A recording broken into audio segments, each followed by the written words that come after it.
la gracia de Dios. Sí, aquí estamos una vez más, con una sonrisa en el rostro, con una alegría tremenda de saber que tú estás allí del otro lado de esa pantalla, listo y como siempre con Biblia en mano, porque ya comenzó tu programa de Biblia Fácil. Toma asiento, toma tu Biblia, llama a toda la familia que estamos listos por comenzar este lindo camino. ¿Existe Dios?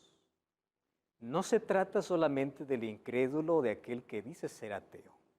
Esta es una pregunta que a todos en la vida es colocada en nuestra mente.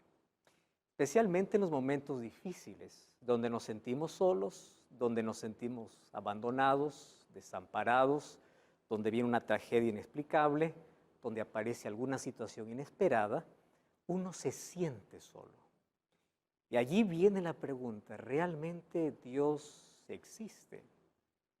La existencia de Dios ha llevado a varias personas a serias investigaciones. Algunos terminaron negando su existencia, afirmando que Él no existe. Otros, en cambio, a través de la fe, creen en su existencia. Algunos quieren colocar a Dios en un laboratorio para ver si realmente Él existe. ¿Qué cosa es lo que debemos nosotros responder o cómo poder nosotros afirmar nuestra fe cada vez que esa pregunta llega a nuestra mente? ¿Realmente Dios existe? Vamos entonces a la Biblia, Romanos capítulo 1, versículo 19, será nuestro texto base para hablar acerca de cómo responder esa pregunta, primero personal y luego para todos aquellos que nos preguntan, ¿esto es real? ¿Dios existe? Romanos capítulo 1, versículo 19 hasta el versículo 23. Porque lo que de Dios se conoce, les es manifiesto, pues Dios se manifestó. Versículo 20, las cosas invisibles de Él, su eterno poder y deidad, se hacen claramente visibles desde la creación del mundo, siendo entendidas por medio de las cosas hechas, de modo que no tienen excusa, dice aquí Pablo. Pues teniendo o habiendo conocido a Dios, no le glorificaron como a Dios, ni le dieron gracias, sino que se envanecieron en sus razonamientos y su necio corazón fue entenebrecido.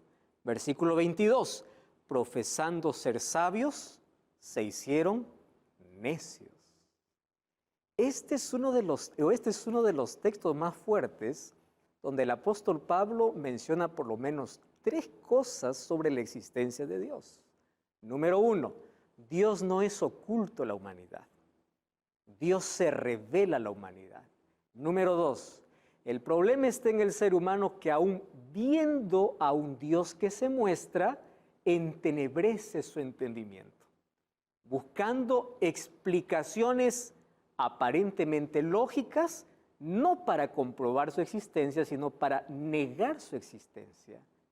Y finalmente el texto termina diciendo, aquellos que creyendo ser sabios o profesando ser sabios, se hicieron necios.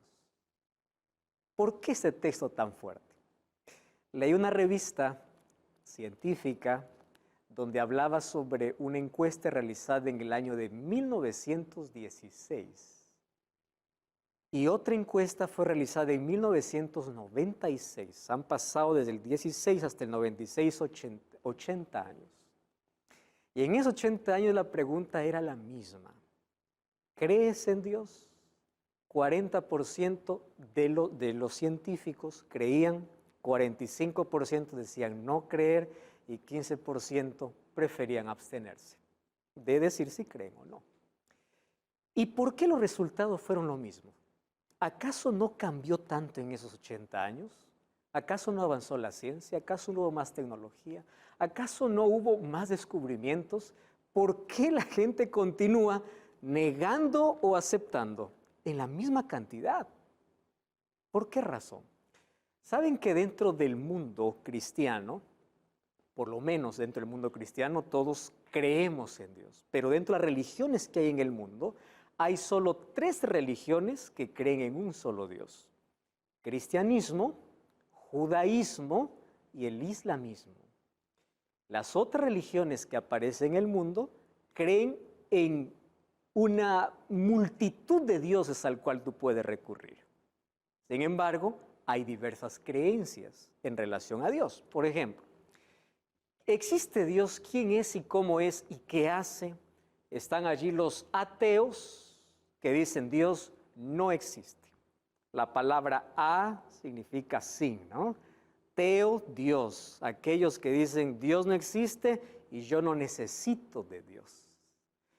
Están también los agnósticos que dicen así, Dios existe, pero no hay manera de saber cómo es Él. Los deístas dicen existe Dios, pero está muy distante. Dios se olvidó de su creación.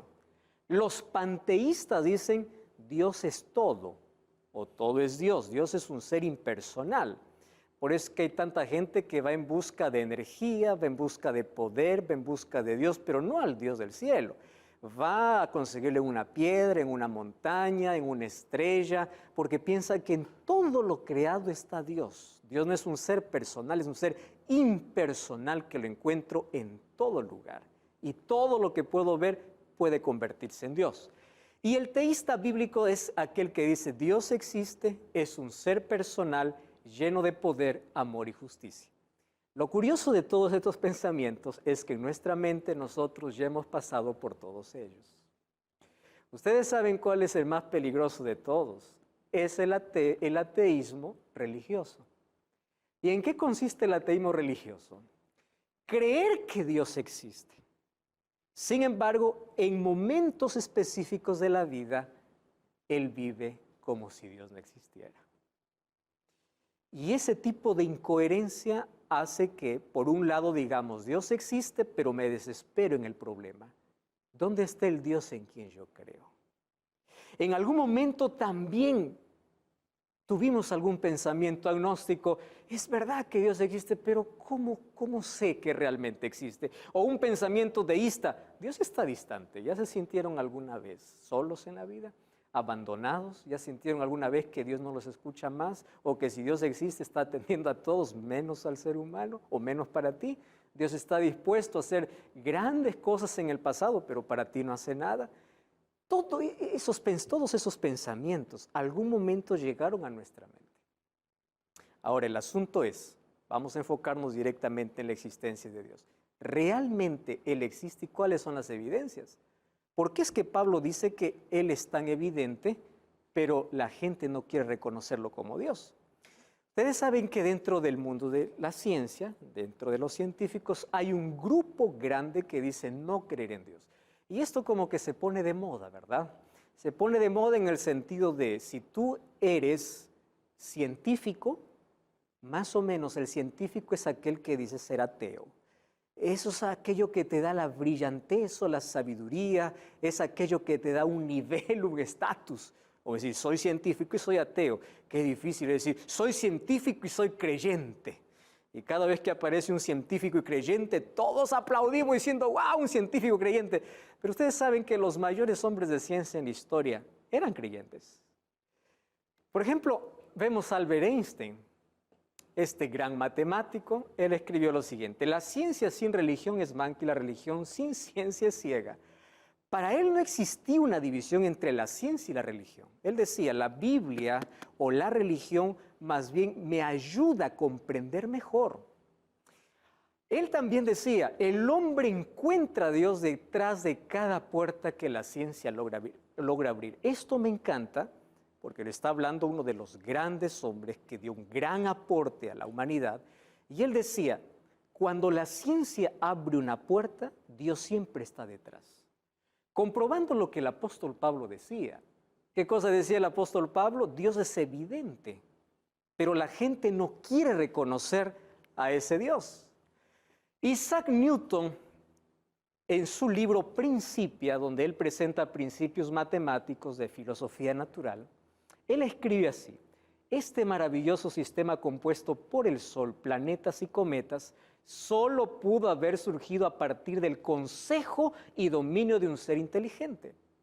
Me encanta porque Isaac Newton escribió no solamente libros que tienen que ver con la teoría que él explicaba, sino libros de religión. Hace algún tiempo Yo mostré para los televidentes un libro de Isaac Newton hablando sobre el libro de Daniel, porque él era un amante de las profecías, él era un creyente y defensor de la existencia de Dios, y él, así como escribió también libros presentando principios matemáticos, que es la base hoy para muchas investigaciones, él presentaba la religión, y él sin miedo, él decía: yo soy creyente, yo creo en Dios. Y aquí está una de las evidencias. Cuando yo veo el sistema compuesto por el Sol, planetas y cometas, yo digo que solo esto pudo haber surgido a partir del consejo y dominio de un ser inteligente, quien es Dios. Blas Pascal, él escribió: el curso de todas las cosas debe tener como objetivo el establecimiento y la grandeza de la religión. Lo está diciendo un científico. Y dentro de todas las cosas que él escribe, específicamente sobre religión y sobre su fe y su creencia en Dios, me encanta lo que él dijo: la fe es superior a la incredulidad, porque al final, si Dios existe, el creyente será recompensado, mientras que el incrédulo sufrirá una pérdida eterna. Él da allí un consejo, o él habla y dice: vamos a imaginar, dice, vamos a suponer que Dios no existe. Entonces, si Dios no existe, pero yo creo que existe, porque yo creo que existe, yo vivo bajo principios, yo cuido mi cuerpo, tengo una moral elevada, yo vivo bien, tengo mi familia y vivo como cristiano. Vamos a imaginar que no existe. Si un día, dice, yo muero y Dios no existe, ¿qué perdí? Nada. Al contrario, gané calidad de vida. En cambio, ¿qué cosa perdió el ateo, el incrédulo? Todo. Porque vive una vida desordenada al creer que Dios no existe, pero al final, cuando llega a la muerte, dice: perdió todo. Y ahí él coloca donde la fe, dice, es superior a la incredulidad, hasta por lógica. Encontramos a varios hombres como Nicolás Copérnico, Galileo Galilei, vamos a hablar de estos hombres en las próximas lecciones, Luis Pasteur, todos ellos eran creyentes. Y claro que también hay otros diciendo: no hay evidencias, por eso yo no creo en Dios. ¿Saben?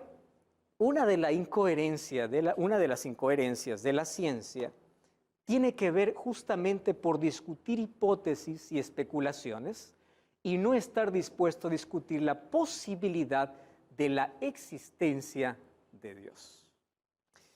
Y aquí vamos a detenernos unos minutos. Yo estuve revisando algunas investigaciones de las últimas que se han realizado para negar la existencia de Dios. Y es curioso que los mismos argumentos que son usados hoy ya fueron usados hace mucho tiempo y no hubo un progreso en ello.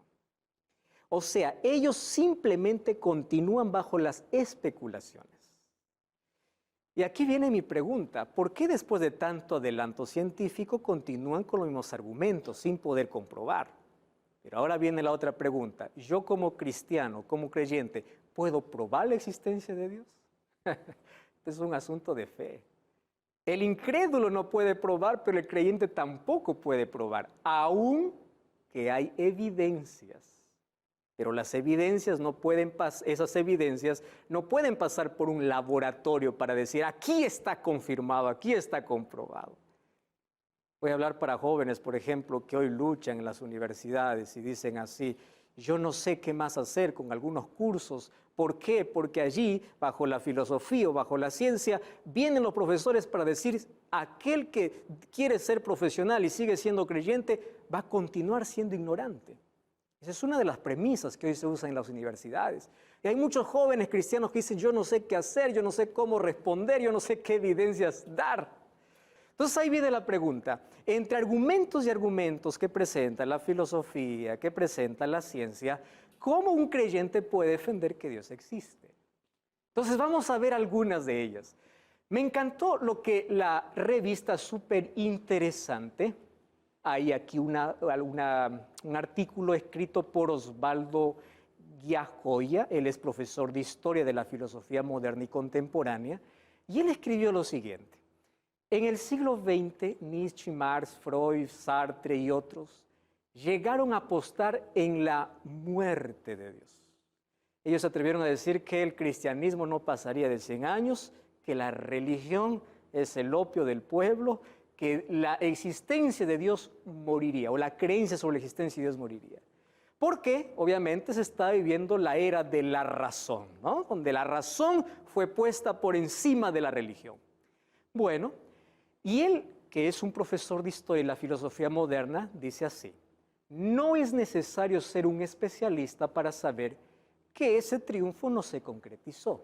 Al contrario, lo que se observa hasta hoy es una valorización de la fe, inclusive entre los científicos.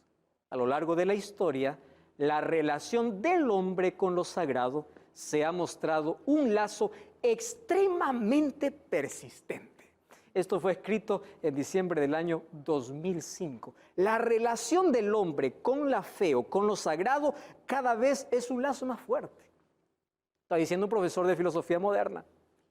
Sin embargo, allí aparece, estoy apenas tomando lo que dice uno de los que defienden la no existencia de Dios, el doctor David Barker. Él dice así: yo soy ateo porque no hay evidencia para la existencia de Dios. Y él resume todo lo que, su argumento diciendo así: sin evidencia no hay creencia. Yo necesito probar, yo necesito tocar, palpar, ver, colocarlo en laboratorio. ¿Realmente podremos hacer eso con Dios? Sin embargo, el apóstol Pablo habla acerca de evidencias. Entonces, ¿cuáles son las evidencias? ¿Tú estás preparado para dar una respuesta de por qué crees en Dios? Esas evidencias vamos a ver ahora. Antes vamos a una brevísima pausa. No cambies el canal. Ya regresamos. Esta Biblia Fácil.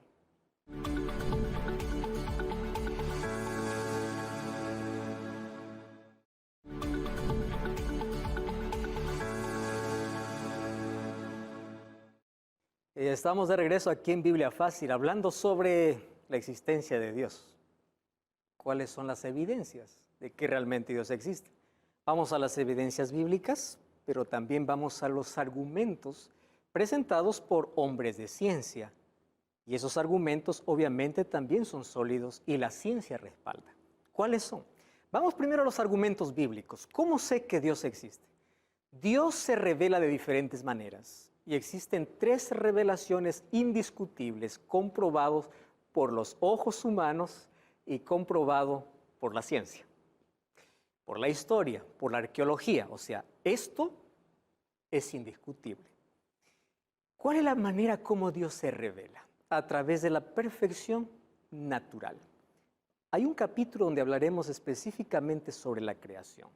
Mas hoy hablaremos que la manera general como Dios se revela a la vista de toda la humanidad es a través de la naturaleza. La naturaleza es un libro abierto esperando que todo aquel que quiere comprender a Dios pueda acercarse para leerlo. Al ver la perfección, al ver la simetría, al ver las cosas extraordinarias que ocurren dentro del mundo natural, uno puede ver una evidencia de Dios. Vamos al libro de Salmos capítulo 19. Ya David decía lo siguiente en Salmos capítulo 19, versículo 1. Salmos capítulo 19, 1 dice así: los cielos cuentan la gloria de Dios y el firmamento anuncia la obra de sus manos. Los cielos cuentan la gloria de Dios. La naturaleza es el libro abierto de Dios para darse a conocer a la humanidad. Y mientras uno más se sumerge a estudiar fenómenos, ciclos, crecimiento, el milagro que ocurre en la naturaleza, uno simplemente termina alabando a Dios. No necesitas ser religioso, no necesitas tener un alto grado o conocimiento para poder entender eso. Es la manera como Dios se revela, a través de la perfección. Imagínense cómo el cuerpo humano, aquí tenemos un médico, ¿no? Para poder entender un solo órgano del cuerpo, ¿verdad, doctor? Hay que estudiar años. Un solo órgano. Imagínate cada órgano que hay en el cuerpo. El ser humano que puede fabricar un artefacto, que puede fabricar algo, pues le lleva tiempo, disciplina, e inclusive todo esto tiene un manual y tiene un creador, tiene un diseñador. Ahora, imaginar que el ser humano vino a la existencia de la nada, o surgió el mundo a través de una explosión, o que vino a través de un proceso evolutivo, eso es realmente fuera de aquel conocimiento real que debemos tener. Ahora, un día, estoy recordándome una historia, dice que el emperador Trajano estaba discutiendo con un judío, con un rabino, sobre la existencia de Dios. Entonces allí Trajano le dice, mira, yo voy a creer en tu Dios si es que tú me muestras y si es que Él me saluda, yo toco su mano y yo creo en Dios. El rabino le dice, está bien, ¿usted quiere que yo le presente a mi Dios? Claro, le dice el emperador. Vamos a su jardín, le dice el emperador, muy intrigado, sale del palacio y va a su jardín. Y en su jardín espera encontrarse con alguien y le dice, bueno, ahora que esté en su jardín, yo quiero que usted mire al cielo. Y era más o menos el mediodía, ¿no? Y el mediodía el sol estaba en todo su esplendor. Y le dice, quiero que usted se quede contemplando un minuto al sol. Le dice, ¿qué acaso allí está Dios? No, le dice, pero quédese contemplando. Le dice, tú estás loco, si yo quedo mirando un minuto al sol, yo voy a terminar ciego, eso me va a dañar la visión. Además, yo no puedo, es imposible que un ser humano quede así. Y el rabino le dice así, si usted no puede ver una obra creada, ¿cómo tiene usted la valentía de decir, yo quiero encontrarme con el Creador? Si apenas una obra usted no puede resistir, ¿cómo usted resistiría al mismo Creador? Interesante, la creación revela a su Creador.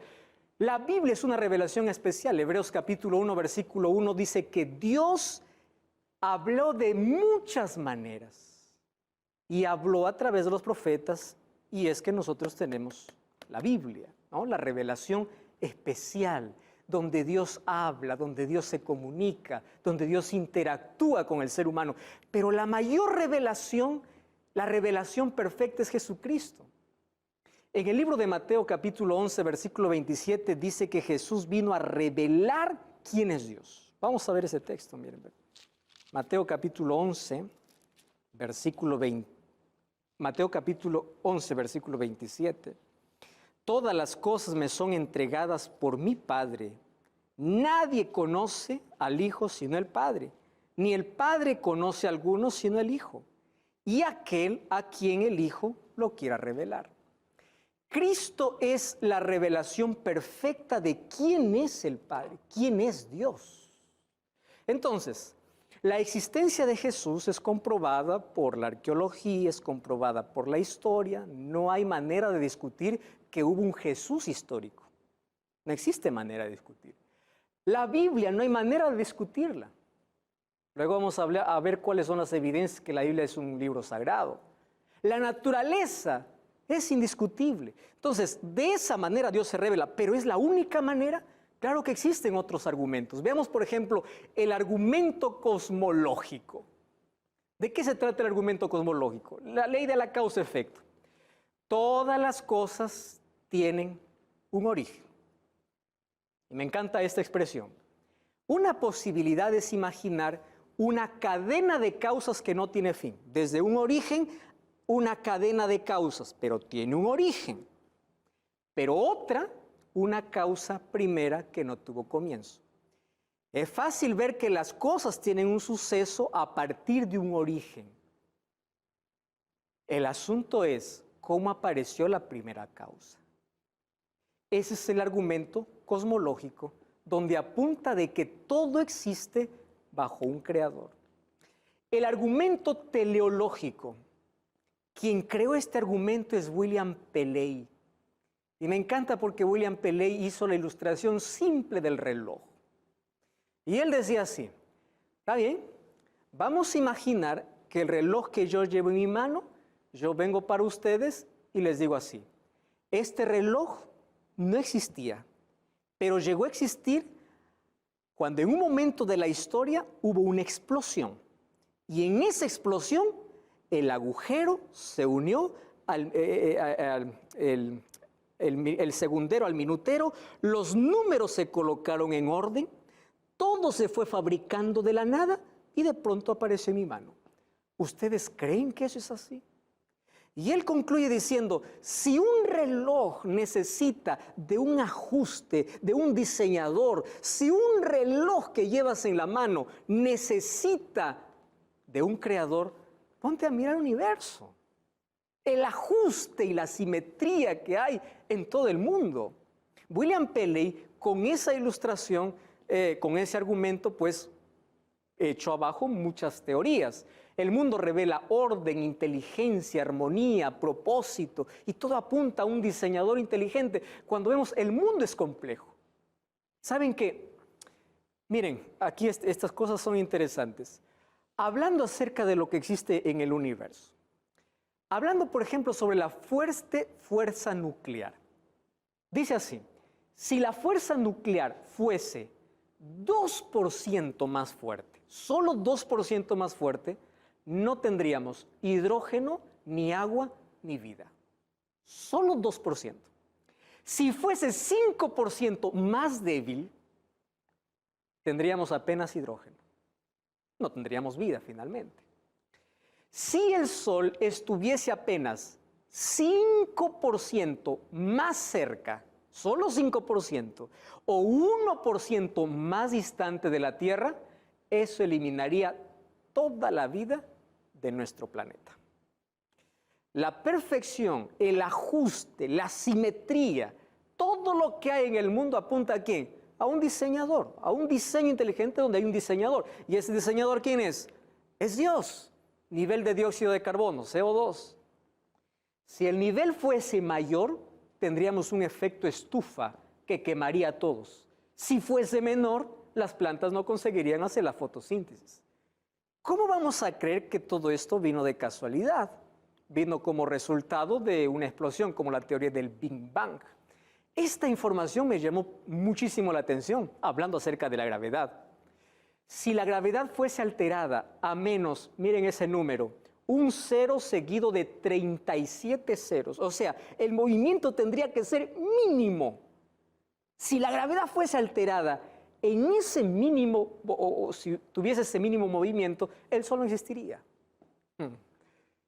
Cuando nosotros miramos la naturaleza, necesitamos comprender al Creador, la grandiosidad, la perfección de ese Creador.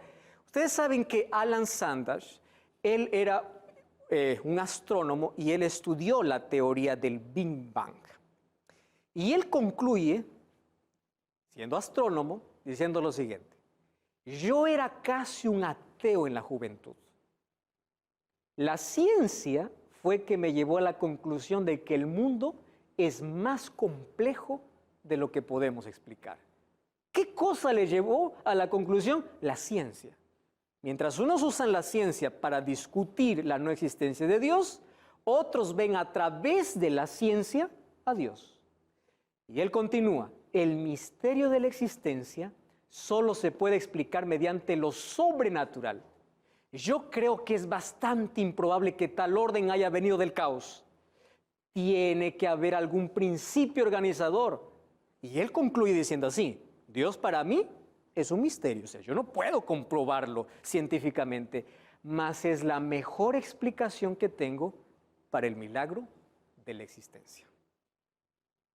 Un astrónomo, Alan, el argumento ontológico, la idea de Dios. ¿De dónde surge la idea de Dios en el ser humano? Ustedes saben que ningún ser humano nace ateo. El ateísmo es algo que el ser humano lo adquiere en el camino. Hay un dato, una investigación que se realizó, donde la mayoría de personas que defendían el ateísmo tuvieron ausencia de padre en la infancia, o muchos de ellos tuvieron experiencias inexplicables donde les llevaron terminando o les llevó a negar la existencia de Dios. Porque una de las cuestiones más difíciles de poder explicar la existencia de Dios es en medio del sufrimiento. Probablemente es el argumento más fuerte. Si Dios existe, ¿por qué niños inocentes sufren? Si Dios existe, ¿por qué calamidades? Si Dios existe, ¿por qué no impide que el dolor continúe? Es uno de los argumentos más fuertes. Bueno, ese argumento también lo vamos a ver a luz de la Biblia. Mas por hoy estamos viendo evidencias acerca de la existencia de Dios. La idea de Dios, ¿de dónde vino? Alguien dijo lo siguiente: el ateísmo es tan extraño que ni siquiera Satanás llegó allí. Santiago 2:19 dice que el demonio cree y tiembla. Demonio es creyente. Argumento antropológico, el sentido moral. Si Dios no existe, ¿de dónde viene la conciencia? ¿De dónde viene el sentido moral donde el ser humano puede distinguir lo que es correcto y lo que no es? Hay cosas que nadie nos enseña, nosotros ya traemos, ahí está la huella de Dios, en nuestra mente, en nuestra conciencia. Si Dios no existe, ¿de dónde nace eso? El argumento etnológico. Cada pueblo a través de la historia ha tenido una percepción básica de lo divino y todos tienen la necesidad de adorar. Esa necesidad de adorar es innato. Es una necesidad como comer, como beber, como alimentarnos, como dormir. El argumento psicológico, que es el existencial, las personas tienen un espacio vacío en su ser. Y no importa de cuántas cosas se pueda llenar en la vida, un ser humano sin Dios siempre tendrá un vacío que llenar. Siempre intentará encontrar el sentido a la vida de alguna manera. Y una de las cosas más terribles, tanto así que un psiquiatra dijo que la neurosis de nuestro siglo es el vacío existencial. Y claro, porque eso te puede llevar a enfermarte. Esa necesidad de poder encontrar sentido a la vida.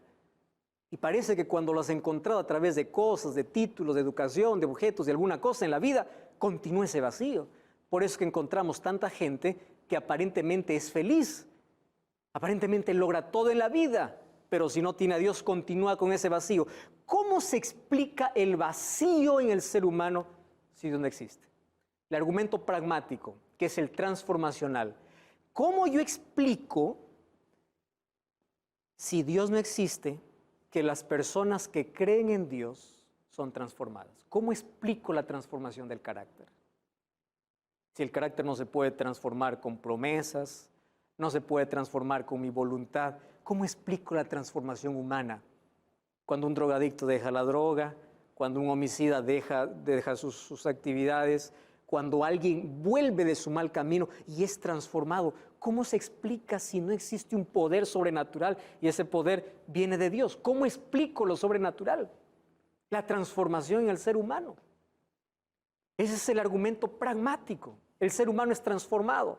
El argumento teleológico, la Biblia no comienza probando a Dios, sino afirmando la existencia de Dios. Y Hebreos 11:6 dice, sin fe es imposible agradar a Dios, porque aquel que se acerca a Él tiene que creer que Él existe. Y aquí encontramos el asunto simple de poder explicar la existencia de Dios. De esta manera, la Biblia afirma lo siguiente, Salmos 14:1 y Salmos 53:1. Dice el necio en su corazón, no hay Dios. Así de simple, porque hay evidencias bíblicas, filosóficas, teológicas, como también científicas, no venidas desde un laboratorio, más argumentos sólidos que la ciencia usa para poder afirmar otros asuntos. Dios existe. Ahora, ¿por qué es necedad? Ustedes saben que en un momento de la historia el ser humano no cuestionaba la existencia de Dios. Y es ahí donde la religión cometió tantos abusos en nombre de Dios. Hasta que alguien decidió hacer una guerra ideológica en contra de la existencia de Dios. En 1859 aparece el libro El origen de las especies por Charles Darwin. Y a través de allí comienza la ciencia a tener argumentos y argumentos para poder sacar a Dios de la vida. ¿Por qué razón? Porque hasta ese momento, en nombre de Dios, se cometieron los peores abusos. Entonces la humanidad se volcó hacia el otro lado. Si ese es el Dios que me presentan, yo no quiero saber de ese Dios. Y es mejor decir que Dios no existe. ¿Para qué? Dios no existe. Y a partir de allí se creó una guerra intelectual contra Dios. ¿Y qué cosa decía él? El hombre no necesita de Dios. Ustedes saben que ahora hay estudios hechos por neurocientíficos, estudiando las funciones del cerebro. El doctor Joseph Ruan dice así: la habilidad de tener experiencias religiosas tiene una base neuroanatómica. Me encanta esto. Y él escribe: la anatomía del cerebro humano fue creado un espacio para que el ser humano se relacione con su creador. Esto respondo a por qué me siento vacío cuando no me relaciono con Dios. Si ustedes buscan en internet, ahora se está estudiando mucho la neurosis noogénica, la falta de sentido a la vida por la ausencia de un relacionamiento con Dios. Aquí el doctor Larry Craft, que es un PhD en psicología clínica, dice lo siguiente: el ser humano tiene 3 necesidades: casuales, críticas y cruciales. Las casuales son las necesidades vitales, o sea, alimento, dinero, placer, realizaciones. Las críticas, ser amado, ser respetado, tener una familia. Fuimos creados para relacionarnos, pero la mayor de todas es la crucial, la necesidad de relacionarse con Dios, ese vacío que no puede llenarse con nada en la vida. Entonces aquí yo traje un aguacate, una palta, no sé cómo lo conocen, para poder ilustrar mejor. El ser humano es como esta palta. Tiene necesidades superfluas, tiene necesidades cruciales, ¿correcto? Entonces, la primera necesidad, que es la necesidad casual, sería la cáscara, ¿verdad? La cáscara. Esa es la necesidad casual. Por eso el ser humano por afuera puede tener títulos, puede tener todo lo que necesita, puede realizar sus cosas. Pero la necesidad de relacionarse es importante, porque la mayor parte de nuestra vida tiene que ver con relacionamientos. Cuando una persona carece de afecto y carece de amor, va a tener serios problemas. Pero su mayor necesidad va a ser la crucial. Si tú quitas esta pepa, nunca podrás llenar el vacío. Y este es el ser humano. El ser humano podrá tener todo por fuera, pero siempre tendrá un vacío por dentro. Dios no es un argumento. Él es tu creador. Y hoy quiero invitarte en el nombre de Dios para que tú puedas aceptar a ese Dios. Un Dios que te ama. Un Dios que en su amor permitió que tú puedas llegar a la existencia. Ese Dios quiere que tú y yo podamos conocerlo. Y Él se muestra de diferentes maneras para que podamos conocerlo. Por eso es que la Biblia dice: alábese aquel que tenga que alabarse, pero en conocerme. Porque Él es el creador y Él es el sustentador del universo. Hoy te invito para que tú aceptes a ese Dios en tu vida. No conozco que un ateo haya escrito lo siguiente: gracias al ateísmo, mi vida cambió. Pero sí conozco a tantos diciendo así: gracias a mi encuentro con Dios, mi vida cambió. Ahí está la diferencia en aquel que dice creer en Dios, en aquel que desecha a Dios. Hoy el ser humano ha intentado sacar a Dios de su vida. Y especialmente en ese momento de crisis y de dolor siempre se pregunta: ¿dónde está Dios? Quiero ver a Dios. Tú sabes que en la vida tú crees muchas veces en algo que no ves. Cuando tú subes a un avión, nunca ves al piloto, pero tú confías que Él está piloteando el avión. Y yo te pregunto, cuando hay turbulencias allí en el espacio, ¿qué cosa es lo que haces? ¿Pides que abran la puerta para que tú te lances al vacío? ¿O ajustas tu cinturón y confías que hay un piloto dirigiendo la nave? Así debe ser nuestra fe en Dios. Ante las turbulencias de la vida, no te desesperes. No salgas por la puerta. Ajusta tu cinturón y confía, porque tienes un Dios que está al control de la historia. ¿Quieres orar conmigo? Gracias, Señor, por tu palabra. Y gracias por los argumentos que hoy hablamos y hemos conocido sobre tu existencia. Y cada vez a través de la fe podamos tener un relacionamiento más íntimo contigo. En el nombre de Jesús te pedimos. Amén y amén. Gracias por acompañarme en este programa. Te espero, como siempre, en el próximo programa aquí en Biblia Fácil. Hasta la próxima.